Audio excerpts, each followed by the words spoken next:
ॐ श्री परमात्मने नमः। अथ आत्मसंयमयोगो नाम षष्ठोऽध्यायः।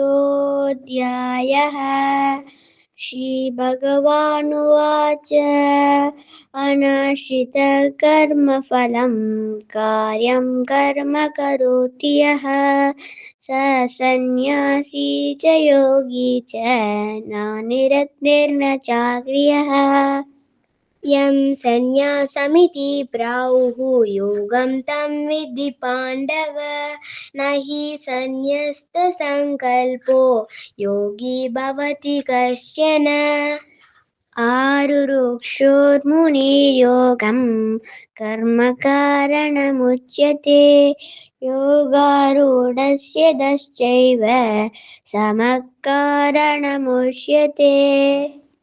यदा हीनेन्द्रियादेषु न कर्मसु अनुसज्जते सर्वसङ्कल्पसन्न्यासी योगारूढस्य दोच्यते। उद्धरेतात्मनात्मानं नात्मानम् अवसादयेत्। आत्मैव हिरात्मनो बन्धुः आत्मैव रिपुरात्मनः। बन्धुरात्मानमनस्तस्य येनात्मैवात्मानः जितः। अनात्मनस्तु शत्रुत्वे वर्तेतात्मैव शत्रुवत्। जितात्मनः प्रशान्तस्य परमात्मा समाहितः। शीतोष्णसुखदुःखेषु तदा मान अपमानयोगो। ज्ञानविज्ञानतृप्तात्मा कूटस्थो विजितेन्द्रियः। युक्त इत्युच्यते योगी समलोष्टाश्मकाञ्चनः। सुहृन्मित्राण्युदासीन मध्यस्थद्वेषबन्धुषु साधुष्वपि च पापेषु समबुद्धिर्विशिष्यते। योगी युञ्जीत सततम् आत्मानं रहसि स्थितः। एकाकीयत चित्तात्मा निरासीर परिग्रह। शुचौ देशे प्रतिष्ठाप्य स्थिरमासनमात्मनः।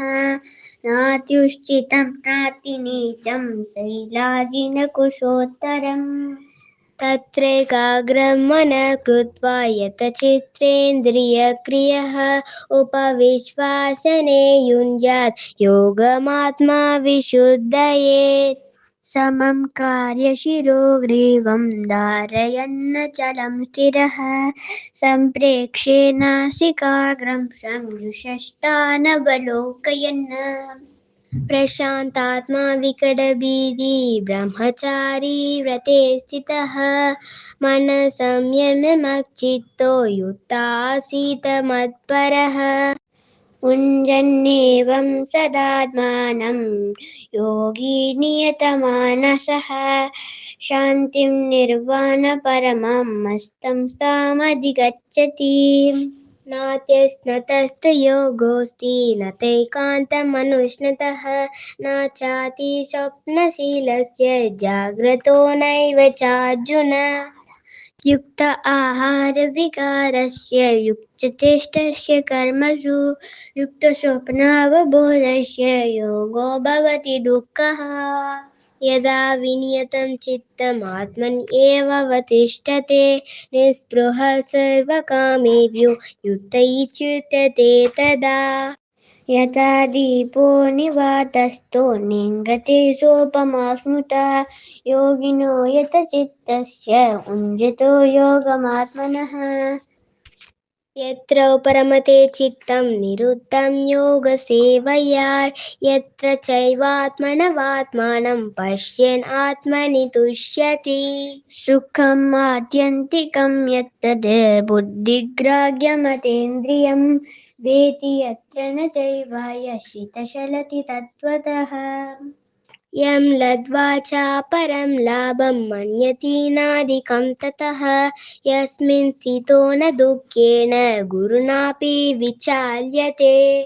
तं विद्या दुःखसंयोगं वियोगं योगसंहितं स निश्चयेन युक्तव्यो योगो निर्विण्णचेतसा संकल्प प्रभवान् कामान् त्यक्त्वा सर्वान् अशेषतः मनसैवेन्द्रियग्रामं विनियम्य समं ततः शनैः शनैः परमेत् बुद्ध्या धृतिगृहीतया आत्मसंस्थं मनः कृत्वा न किञ्चिदपि चिन्तयेत् यतो यतो निश्चलति मनश्चञ्चलमस्थिरं ततस्ततो नियम्यैतद् आत्मन्येव वशं नयेत् प्रशान्तमनसं येनं योगिनं सुखमुत्तमम् उपैति शारजसं ब्रह्मभूतमकल्मषम् युञ्जन्येवं सदात्मानं योगी विगतकल्मषः सुखेन ब्रह्म संस्पर्शम् अत्यन्तं सुखमश्नुते सर्वभूतस्थमात्मानं सर्वभूतानि चात्मनि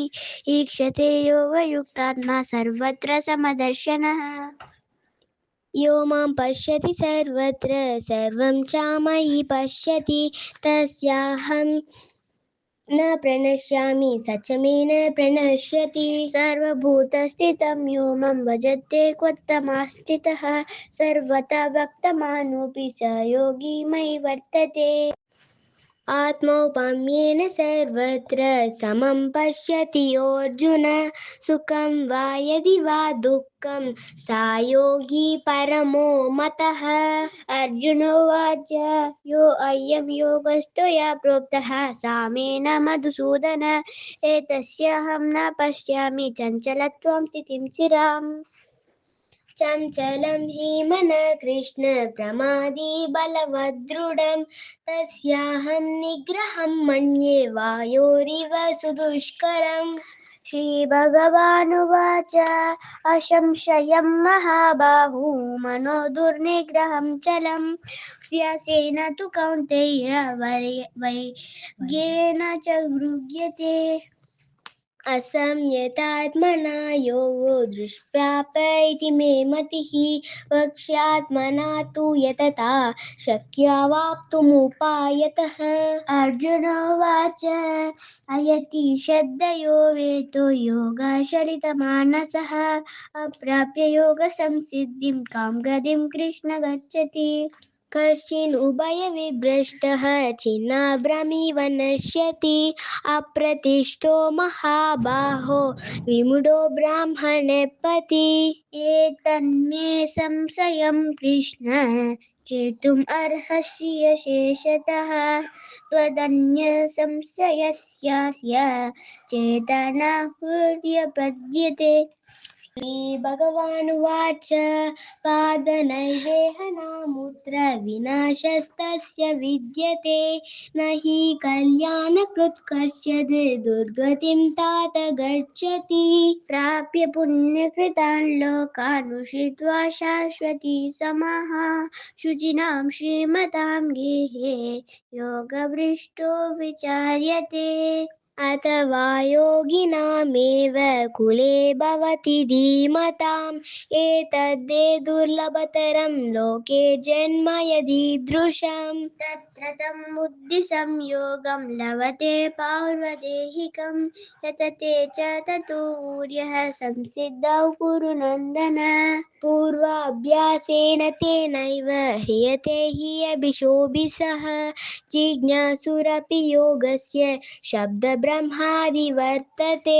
प्रयत्नाद्यतमानस्तु योगी संशुद्ध किल्बिषः अनेकजन्म संसिद्धः ततो याति परां गतिम् तपस्विभ्योऽधिको योगी ज्ञानिभ्योऽपि मतोऽधिकः कनिभ्यश्चाधिको योगी तस्मात् योगी भवार्जुन योगिनामपि सर्वेषां मद्गतेनान्तरात्मनां श्रद्धावान् भजते यो मां समे युक्ततमो मतः ॐ तत्सदिति श्रीमद्भगवद्गीतासु उपनिषत्सु ब्रह्मविद्यायां योगशास्त्रे श्रीकृष्णार्जुनसंवादे आत्मसंयमयोगो नाम षष्ठोऽध्यायः।